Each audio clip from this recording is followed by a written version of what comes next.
It's Saturday, so it's gala time. Magko-commute kami for today, guys. Nandito kami sa bus stop, naghihintay ng bus. At so, ayan na nga, nandito na kami sa area namin. Pupunta kami sa festival. So, ayan, may festival. Yung ticket pala dito, guys, ay 8 zloty. So, tatlo kami. Tapos, parang bibigyan ka ng bracelet na ganun.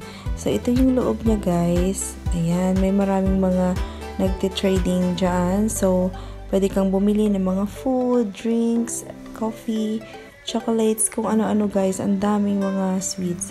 So, yun, kumain na kami at after namin kumain, ayan, may pa-beer na ang aking hubby.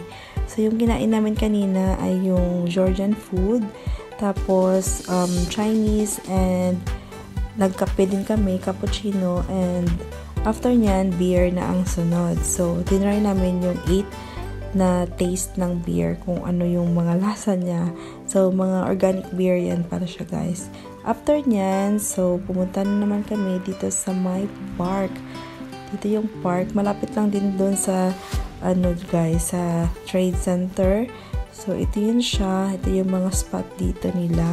Pwede kang magpa-picture, pero ako, nag-video lang ako. So, it's autumn na pala dito ngayon, guys. Kaya tingnan nyo yung mga leaves, nag-iiba na yung kulay. At kakatatapos lang din ng ulan. Kaya, ayan, medyo malamig. So, ayan na nga. Pinicturean ko silang dalawa dyan. And, ayan na yung mga leaves, guys. Actually, ang ganda talaga niya, guys, pag autumn. Ito yung pinaka gusto kong month dito, yung autumn month.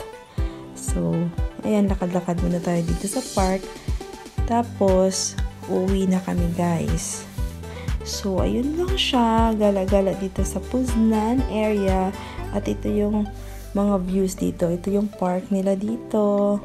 Dami ding naglalakad-lakad kasi medyo hindi siya ganun kalamig. Pero kailangan mo pa rin mag-jacket. Pag mag-short ka kasi, Diyos ko po, ang lamig na, parang hindi mo na siya kaya ng short. Kaya kailangan mo din mag-jacket or mag-pants, gano'n. So, we are here now in the tram stop at naghihintay nang makauwi na kami ng bahay. Dahil nga, medyo padilim na. Tingnan nyo naman, guys. Medyo padilim na siya. So, ganun lang yung gala namin for today, Saturday. Thank you so much sa inyong panonood. Bye-bye! Halong kamutanan!